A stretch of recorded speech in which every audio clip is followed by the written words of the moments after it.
네, 안녕하십니까. 대구시 새마을회 생명살림연구소 소장 박경곤입니다. 요즘 코로나19로 우리 시민들의 삶 자체가 매우 힘들고 어려운 것으로 알고 있습니다. 이럴 때일수록 우리 모두는 한마음 한뜻으로 우리나라와 대구의 미래를 위하여 함께 뜻을 모아 국가 시책에 동참하고 협조하며 지혜롭게 위기를 극복하도록 합시다. 코로나19 대치를 위해 온갖 열정을 다하여 애쓰시는 의료진을 비롯한 관계되시는 모든 분들께 먼저 감사의 인사를 드립니다. 코로나19가 우리 주변에 다가오기 전을 잠시 생각해 봅시다. 우리 삶에서 핵심 관점은 무엇이며 어디에 두어야 하겠습니까? 화면에서 무엇이 보이십니까? 잔도 보이고 할머니도 보이십니까? 얼굴도 보이십니까? 겉모습을 보십니까? 아니면 속마음까지 보십니까? 우리는 어떤 상황에 접했을 때 무엇을 어떻게 봐야 하겠습니까? 요즘 우리가 살아가면서 제일 직면하고 있는 여러 가지 문제 중에서 가장 근본적이고 절박한 위기의 문제는 과연 무엇이겠습니까? 모든 시대에는 항상 위기의 문제가 뒤따르기 마련입니다. 왜냐하면 사람들이 함께 살아가는 세상살이에 늘 여러 가지 위기의 문제가 해결해야 될 과제들이 발생하기 때문입니다.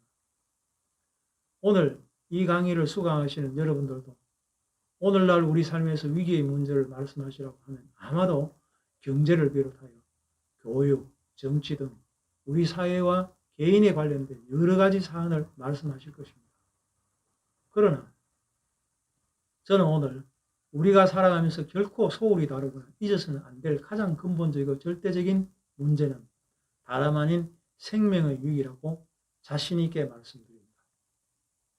즉 우리가 사느냐 죽느냐, 우리 후손들이 미래 사회에 제대로 살아남을 수 있느냐 없느냐의 생명 살림은 현실적으로 가장 절박한 위기의 문제라고 확신하기 때문입니다.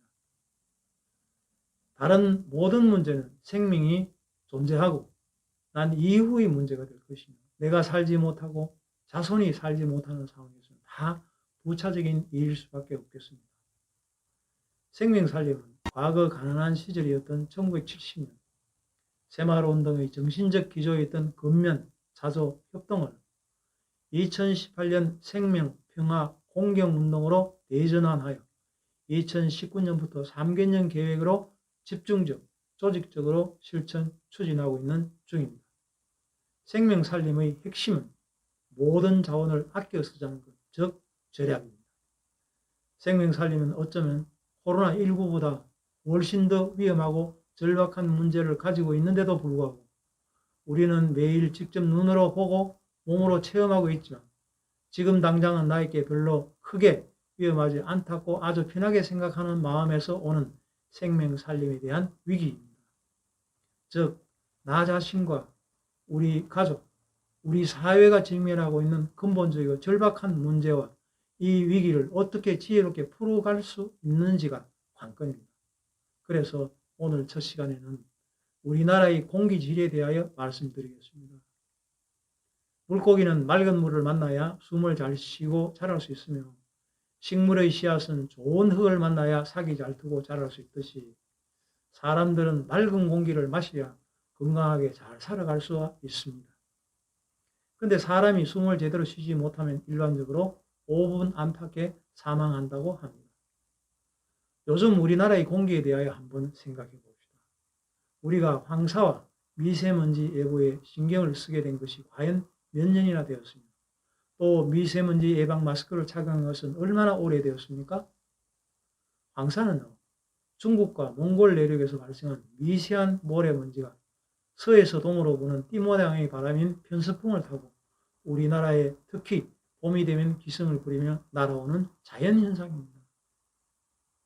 미세먼지는 먼지의 여러 종류의 오염물질이 엉겨붙어서 만들어지며 암을 유발하는 물질입니다.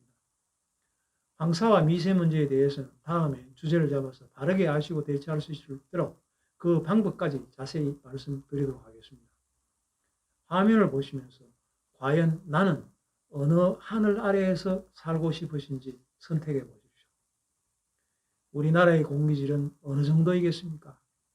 2018년 세계 경제 포럼 자료에 의하면 조사 대상국 180개국 중에서 우리나라는 119위라는 충격적인 발표가 있었습니다. 그리고 에어비주얼이라는 국제 대기오염 조사기관에서는 2019년 3월 6일 기준 세계 주요 도시들 중에서 최악의 공기질을 가진 세계 2위는 우리나라 인천, 세계 3위는 서울이라고 발표하였습니다. 또한 2010년도 YTN에서는 대기오염은 전 세계적으로 조기 사망의 네 번째 큰 위험 요인이며 전 세계에서 연간 550만 명이 대기오염 때문에 숨진다는 연구 결과를 발표하였습니다. 우리나라의 공기오염은 환경부 발표에 의하면 최대 80%는 중국의 탓으로 알고 계시는 분이 많습니다만 전문가들에 의하면 외부 요인보다 우리 내부 요인이 더 크다는 견해도 많다고 합니다. 공기의 질이 나빠지는 대기오염도 문제입니다만 중요한 것은 지구의 기후 자체가 계속 뜨거워지는 지구온난화로 기후 이탈 현상이 발생한다는 것입니다. 2018년 우리나라 여름에 매우 심각한 더위인 폭염을 생각해 봅시다. 그 당시 폭염 기간은 약 한 달간이었습니다.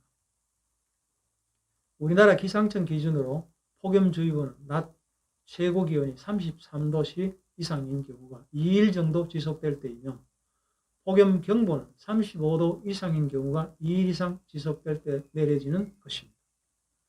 그런데 8월 1일 홍천은 41도씨, 서울과 광주는 39.6도씨였습니다.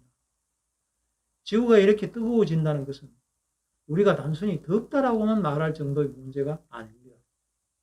중요한 것은 지구의 기온이 기후를 변화시켜 지구상의 생물들이 더 이상 살아갈 수 없는 환경으로 만든다는 데 있습니다. 문제는 앞으로 공기가 계속 나빠지고 더 뜨거워질 것이라는 사실입니다. 사람들이 살아가는 세상에서 숨쉬기가 어려운 환경이 다가온다면 이것이야말로 우리에게 가장 근본적이고 절박한 위기의 문제가 아니고 무엇이겠습니까? 또한 그 원인이 자연에게 있는 것이 아니고 우리 사람들한테 있다면 이것은 정말 우리 모두가 심각하게 고민하고 해결해야 될 절실한 문제일 수밖에 없다고 생각합니다. 중요한 것은 우리가 지금부터라도 특별한 노력을 기울이지 않는다면 앞으로의 상황은 시간이 흐를수록 더더욱 나빠질 것이라는 데 있습니다. 공기질의 문제는 결국 생명의 위기로 귀결됩니다. 생명의 위기 문제는 다른 생물의 문제가 아닌 바로 우리들 자신에 관한 문제인 것입니다. 우리는 현재의 급박한 현실 위기를 절호의 기회로 만들어야 한다는 인식 변화와 실천의 대전환이 필요합니다. 사람은 아는 만큼 관심을 갖게 되고 관심을 갖는 만큼 아끼게 되고 아끼는 만큼 사랑하게 되고 사랑하는 만큼 변화하게 됩니다. 그 중심에 여러분이 계십니다. 다음 시간에는 물 부족과 오염, 위기에 대하여 말씀드리겠습니다. 감사합니다.